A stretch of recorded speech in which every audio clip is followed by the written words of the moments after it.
Okay, now, from the beginning.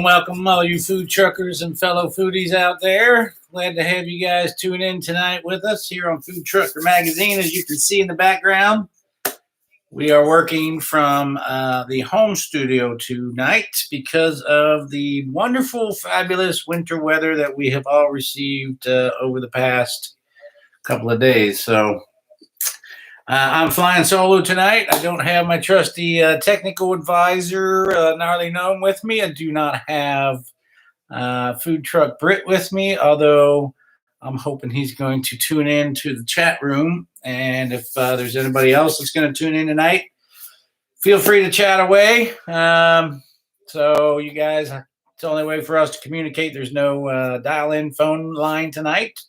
We're not in studio with all of our nice podcast equipment that we got, so we're kind of just winging it, if you will. But we're going to make tonight short and sweet. We just wanted to not go a week without having an episode for people to tune into. So I'm going to do my best to look at the camera up there, as they tell you on all of your podcasts that you should be looking at your little green dot. So I'll do that. But I don't know. It's been a pretty shitty day, especially if you were scheduled as a food truck somewhere on Fat Tuesday, which traditionally does pretty decent if you're somewhere where they're celebrating Fat Tuesday. But after New Year's Eve, at the stroke of midnight, I kind of thought, all right, things might get back on track. We'll get this virus vaccine out to the masses. People get inoculated, and maybe we can get back to some sense of normalcy. But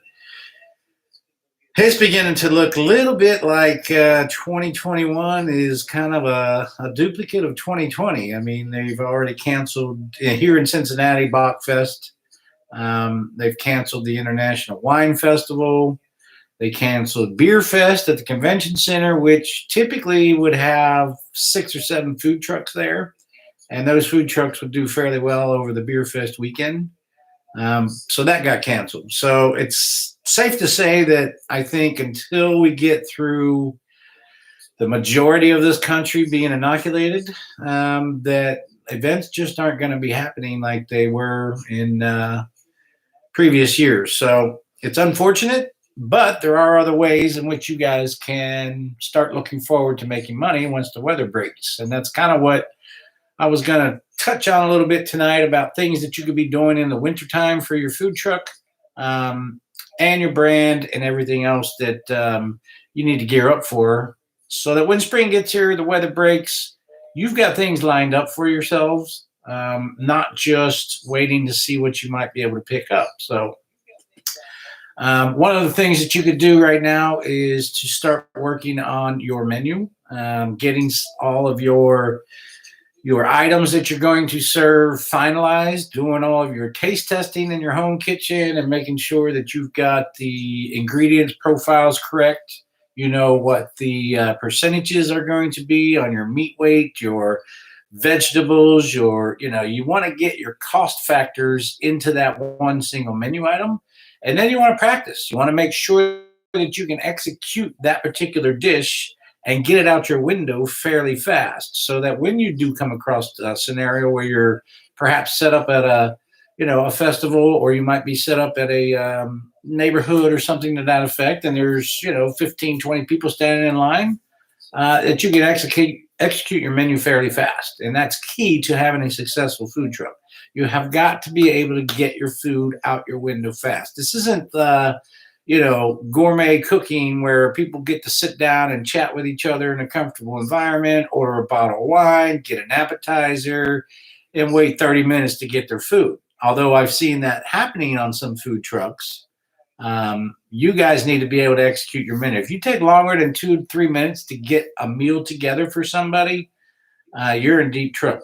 Because what's going to happen is, let's just say that you have I don't know. Let's just get a modest line. Let's say you have 12 people in line, okay, and you're in a neighborhood, which seems to be predominantly where trucks are going to be setting up again this coming season until we get into scheduled events returning, which I think my prediction is it's going to be August, September, October. So I think that's when you're going to start to see some events coming online. There are some people who are booking them right now, and I think it's going to be one of those scenarios where if it's not safe by the time they get to that event date, they'll just cancel the event. So while people are accepting dates and going and paying fees to get into those events, I think it's going to be a scenario where, if it gets to that point in time and there's no sunshine on the horizon, so to speak,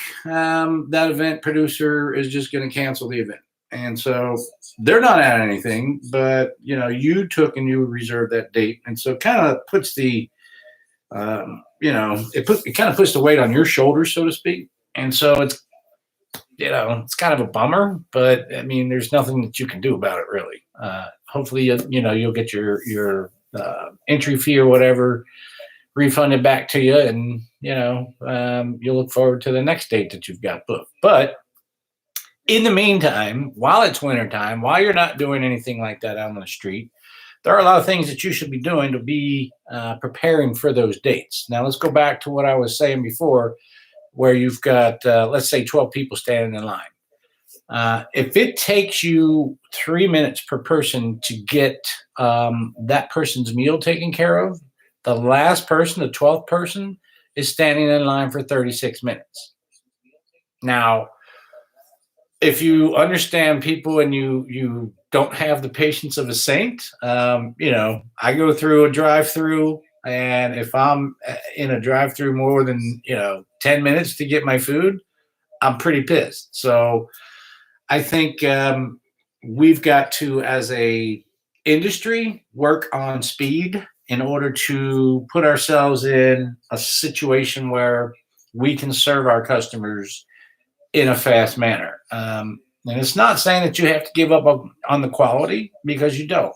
You just have to learn efficiency in your unit, how to store your food items, how to service your food items, package your food items, get them out fast so that the last person in line is not going to be waiting 36 minutes to get a meal. Now, I remember the first time that we set up our Brew City Sausage trailer, and we did a launch at Paradise Brewing out on Beachmont Avenue, and it was the very first guy that walked up. It was our very first time cooking anything off the unit. I mean, we had practiced a few things beforehand, but honestly, I don't think we were quite prepared for what was about to go down. And the more you can prepare, the better. And which is why I'm kind of sharing all this with you guys tonight about what you should be doing in the wintertime, and that is preparing. But the first guy that walked up to our mobile unit ordered, I don't know, $65 worth of food. And it was pretty much like one of everything that we had. And I think we had a menu of maybe 12 or 15 items, something like that. And so as soon as he walked up to the window, other people started arriving too to support us. And man, I'll tell you what, it was a epic disaster. And I'll be the first to admit, it was, I don't know, I think it was 20 to 22 minute wait times, ticket times, which is insane. So there was there's a method to the madness when you get on a mobile food truck. You've got to be efficient, and you've got to have the right equipment and the right tools on that truck to help you execute your menu quickly. And if you're not going to practice that, if you're not going to become efficient at doing that, you're going to lose money. And the reason being is because the 12th person standing in line is not going to wait 36 minutes for food. They will watch to see if that line is moving. And if that line's moving, they'll stick around. And this is a fact, because I've seen it at festivals like Bunbury, where we had a line of, 30 people. Well, there's 40 something vendors, food vendors at a festival that size. So they don't have to wait in my line to go to somebody else. But we did have a couple of items on our truck that other trucks didn't have. And so that's why people were waiting.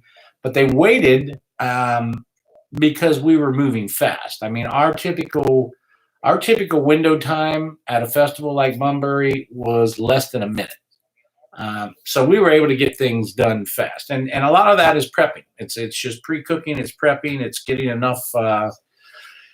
enough supply heated in place and ready to go, that you're not cooking things from scratch like a raw burger. There are ways that you can cook your burgers, par cook them, your fries, you can par cook them. There's a lot of things you can par cook and then just finish them off to where you're just giving them that extra, 15, 20, 30 seconds they need on whether it be your flat top or in the fryer or whatnot, that makes it speed up and go faster. So you can practice that. You don't have to do it on your truck during the wintertime. You can do it from home. You can get a cheap countertop fryer, and work with your tots or your fries or your loaded tachos or your poutine or whatever you're going to have, and put that in the same containers that you would have in your refrigerated unit, your sandwich prep block on your truck. Lay up your containers the same way that they would be laid out in your truck, put them on it, and then boom, hit yourself a timer, and hit the clock and start and get that down to a science. Because if you can do that and you can get your food out fast, you're going to sell more product and you're not going to lose customers. They're not going to walk away. So I think during the wintertime, people should be working on not only the menu that they're going to have, and when I say the menu, I'm talking about the description of the items, the pricing of the items, your portion size controls. Get all that down pat. Your pricing can go into the design, and you can be working on the design of your menu. You should always have a QR code on there. You should always have a safety label down at the bottom about raw and uncooked poultry and that. I mean, there's a number of things that you should be doing right now with the design of your menu. And Josh Chavez sent me one a couple weeks ago to look at. And, I looked at it, and then a day later he said, man, he goes, it was an epic, change that we need to make on a bunch of things after I submitted it to a bunch of people to look at. And he goes, never realized that this was spelled incorrectly and that was out, and the punctuation went on this one. And, and so you're going to go over that menu, probably 10, 15 times before you get it to a point where you can get it printed and, submit it to your apps so that is available for your customers when they go on the app and they want to look at your menu and what the pricing is, what the description is. Some people might not want mayonnaise. Some people don't like tomatoes. Some people don't, but by having that menu with the item description and everything in place, then the customer can pick and choose what they want on that particular sandwich. And so you've got to be able to provide them an accurate description. You need to know portion control size, because that's actually going to make you money as well. If you're just, I'm an Italian chef, and so I just grab a bunch of this, grab a bunch of that, and put it all together, and I make food, and people enjoy, the stuff that we make. But honestly, if that's my worst failure is portion control, and I'll be the first to admit it, but I'm not one that will skimp on loading up the food. So, when we give people a basket of our stuff, they're like, Jesus Christ, this is enough to feed an army. I'm like, well, yeah, when in an actuality, I should have probably backed that off by a half. But I enjoy feeding people. I enjoy people getting something from our truck that gives them their money's worth, if you will. So I'm going to look in the chats real quick and see what's going on over here, because I can't talk and talking to look at the same time. So, well, it looks like we got a couple people in here tonight. Oh, no. Just Mikey. What's up, Mikey? So anyways, that's one of the things I would suggest right now as winter work, as I call this episode, that you should be working on. The other thing is you could begin working on reaching out to some of the neighborhoods and the associations and people that are in charge of those neighborhoods and those associations. We have a list of them who are all going to bring our trucks back again in the spring and the summer. And, we already know that they're going to be inviting us back. It's just that you, as an individual owner and operator, you should be working on that stuff now for yourself. You should be finding those neighborhoods and those associations and those groups that even the corporate luncheons. I mean, some of the corporations are bringing back employees, but not to the effect that they were 2 years ago. So, when you get into MedPace and you get into some of these other TQLs of the world, they, obviously put their own kitchen out there, but they're still going to rotate trucks, from what I know. But those people are still there, and when they start to bring back their workforce, and you're on the call, then I got a call. So hang on just a sec. Well, you've got ideal timing, Mr. John. Yeah, I'm on the podcast right now, live. Yes, sir. So do you want to tune into that, or would you like to carry this conversation on after the podcast is over?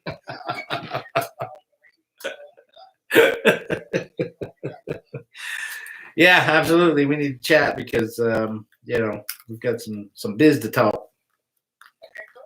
All right, brother. Yeah. All right. So anyways, I just want to, reiterate the things that you guys could be doing now, because I get, one of the big factors that we have had phone calls, emails about over the past, 2 weeks have been winterizing, what you should do with your unit during the wintertime when obviously, you're at below temps. And again, it comes from preparation. Most can go on and find information out about how to winterize their mobile units. My simple solution that I try to tell everybody is that if you have access to electric, get yourself a small space heater that can, fill your unit, keep it above 34 to 35 degrees inside your water compartment. And as long as that space heater will do that, that should prevent you from freezing up on the inside of your mobile unit. It's not going to do anything if you've got an external undermounted gray water tank. That is going to freeze unless you've got some sort of heat blanket around it, or you actually spent the money to get a heating element put into that water tank.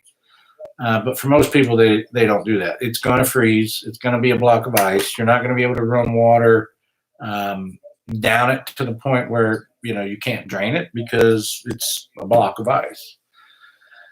But there are things that you can do to winterize your unit. One is to just drain your entire system. Drain that, if you're not going to be out anywhere serving, and you're going to be, 2 weeks or 3 weeks in between events or whatnot during the wintertime, just drain the system, and when it comes time for you to get out on that one particular date or go out and do a 4-hour service someplace that you had previously engaged with, you can utilize gallons of water. So, it's a pain in the butt, but it will get you through that service. You just won't be able to wash all your dishes and everything on your unit like you normally do. You'll just have to take them inside and do it. So that's just nature of being in the state that we're in. We are a cold state. We will freeze, and that's just part of being in operation. So the easiest method of doing it is draining out your water system before we get to that first freeze date or multiple freeze dates. Usually it'll go through one or two of them before it's totally frozen. The second is to just plug in a space heater and leave it inside your unit. And everybody freaks out and they are always, well, isn't that dangerous? No, it's not. If your propane and everything in your unit is completely shut off, all you have to do is open up the compartment door if you have an enclosed sink compartment, or put the space heater a couple of feet away from where your water tank is if you have an open compartment. run an extension cord out to your unit, keep it plugged into your house, turn that thing on, and leave it run. So our unit was set up for 2 years outside over the winter, and that's exactly what we did. And as long as you don't have that thing anywhere where anything's flammable or combustible, you'll be just fine. So, anyways, that is one method of winterizing your unit, but that's also one method of being prepared for what comes down the road. And so right now, we are literally 32 days, I think, away from spring. Today's Fat Tuesday. Yeah, so we'd be 32 away. I think it's March 20th is the first day of spring. And so, right now is when you should be preparing. I mean, you got 32 days left to get your stuff together, if you will. And, you're going to hit April, and hopefully you'll start picking up gigs, you'll start picking up things, but you're going to go into it prepared. You're going to go into it ready to rock it out. And so now is the time to start doing that. A lot of people just sitting around at this point in view, and they're just like, oh, I just can't wait until, I can't wait until summer. I can't wait until spring. I can't wait. I can't. Well, work on it. Work on your website. Get yourself some new business cards and put a QR code on there that links directly to the menu online that you have on either the app or the website or wherever you have your menu set up at. Get your branding going as far as social media is concerned. Put some posts out there saying, hey, we're looking to book. I mean, I've seen a number of our trucks already have been posting out, advertisements soliciting, booking dates. And I've heard from them that those are working. Their ads have already gotten them phone calls and have gotten them. So if you're not putting them out there on your own social media pages right now, you're not preparing to be successful in the coming season. So you need to be working on that every day. There's stuff out there that you could be doing right now during the winter months that are going to better serve you come spring and summer, where you won't have to work as hard to do them. So while it's 24 degrees outside right now, what we got more snow coming on Thursday. I mean, it's not looking good. Now, Thursday of next week, we're going to have a heat wave. It's going to be 45 degrees. Whoop, whoop. So some of the things that you guys can be working on, during the wintertime are those. Now, if anybody's on here and you'd like to chat or have any suggestions, I would be more than happy to just dive into the chat. So John is saying we put a small space heater in our truck and drops low, and it does enough to keep water flowing without bursting. We always drain the system in late fall. So there you go. It's like days. Yeah, Mike says he picked up his tow vehicle for his trailer. Yep. Well, good. So hopefully that thing is going to be ready for you here in the next few weeks. So we got to talk about that one too. But yeah, we got, let's see, March 13th down at the Monkey Bar and Grill. There's going to be 7 mobile units down there for a mini rally, food truck rally. And that's going to kind of be the unofficial, I guess you would say, kickoff season for many of them, because once they're out operating for that first time, they're going to try and start filling those dates as often as they can. So I would say from March to, March 13th on, we've got some other things that we're working on with not just the Monkey Bar, but some other destinations that'll be early spring as well. And then we have a bunch of things that we are going to be announcing probably April that will go into summer and fall. Not to mention the hub. We just got confirmation of a couple of craft beer scenarios. They just put a post out today that they're looking to partner with craft brewers as well as spirits providers. And so I know they're going to hook up with people like March 1st, Kerrigan, and some other local providers of bourbon, wines. I know they're hooking up with a bunch of wineries. So these are all things that we're helping them achieve. And so we will have a very nice mix of local at the Hamilton Hub project when it opens. There is another scenario that might be a potential for some food trucks down the road. So we'll keep you guys informed of when that comes about. But we're always looking, for ways to get you guys out on the street and earning money. That is our sole purpose as a food truck association. Tonight, I'm coming to you guys kind of from, the home office because obviously everybody was pretty much snowed in this morning. I hate taking days off, from fabricating because it really kind of puts us behind a lot of times on some of the things we want to try and accomplish. But I think we're far enough ahead with the 2 or 3 that we need to get out that we'll be back on track here within a week or so. But it's kind of cool because we're getting requests now from out of state. So I don't know, if you guys were aware of what we are doing on the referral side of things, but we are providing you guys with an opportunity to make a commission if indeed somebody comes to us via a referral, a direct referral from you. So if you're going to share out our information in any of the Facebook groups to deal with food trucks and trailers and potential fabrication opportunities, be sure that you let those folks know that it was you that referred them to us so that we can give credit where credit is due. We do have a back end scenario that is almost finished where we will be able to put in a referral code. That referral code will belong to you if you sign up for it. And then every time somebody comes to us because of that referral code, we will know definitively that it was you, and we will reward you for that referral. So, it's a pretty good opportunity. Already a couple people have taken advantage of it, and so they're able to earn some pretty decent referral money. And so we're going to make that available to everybody.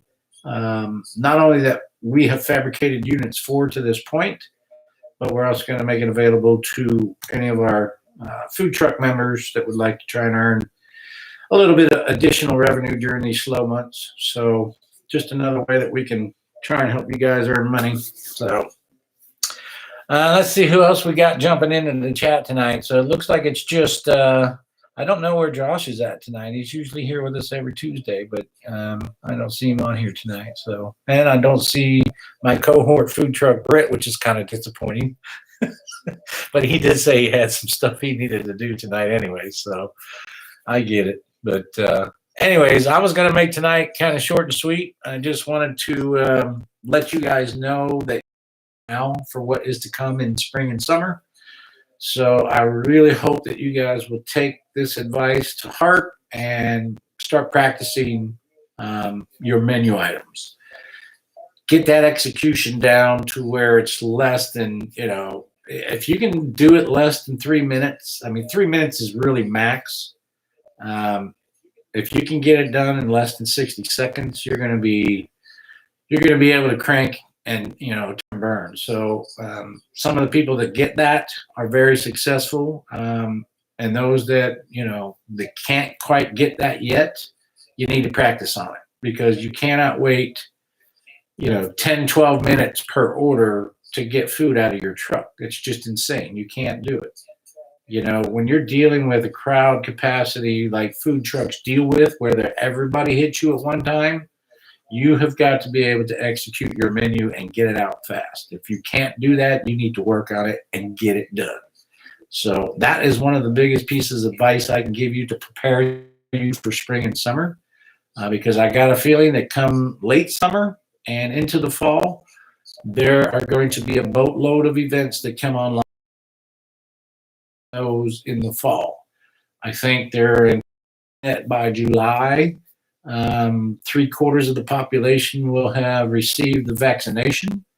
Not to say that it's going to be completely safe out there, safe, but I think it's going to open up the doors because the restrictions that have been issued by the governors,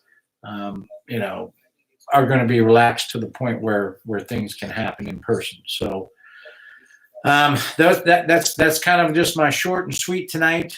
We will be back next week with our guests that we did have lined up tonight. I did have barbecue lined up tonight, which I was really looking forward to.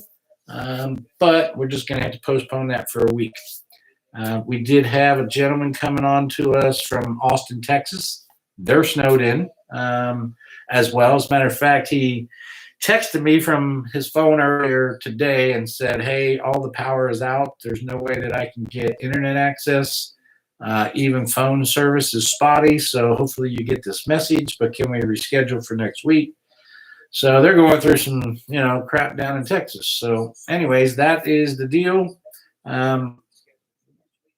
This whole Midwest storm just kind of messed up this whole week's podcast, but didn't want to go a week without getting in touch with y'all, at least sharing some kind of information with you, and that's that. So I'm going to let y'all go. I appreciate those of you that came on tonight and tuned in. One more question. Anybody got anything? Well, there's Mr. Josh. So he's late to the party. So, Mr. Josh, just explaining to people who have been tuned in that, this week, obviously, you can see we're coming from the home studio. Even where's my arm? Even that, if you look behind me, even that just got announced that it's going virtual. That's like my favorite event, one of my favorite events in Cincinnati. So, BotFest just got canceled, and they're going to make that virtual too. So, I don't know. All this virtual stuff. It's killing me. I hate it. But at least we're virtual together tonight in the chat rooms and that. So anyways, there's a lot more that I could be sharing and talking about. But to be honest, I've had a long day in front of the computer trying to get caught up on paperwork, doing social media, revising websites. It's nice to have a day where we're not in the warehouse fabricating, but there's no rest for the weary. I think it was up today at, 4:30, something like that.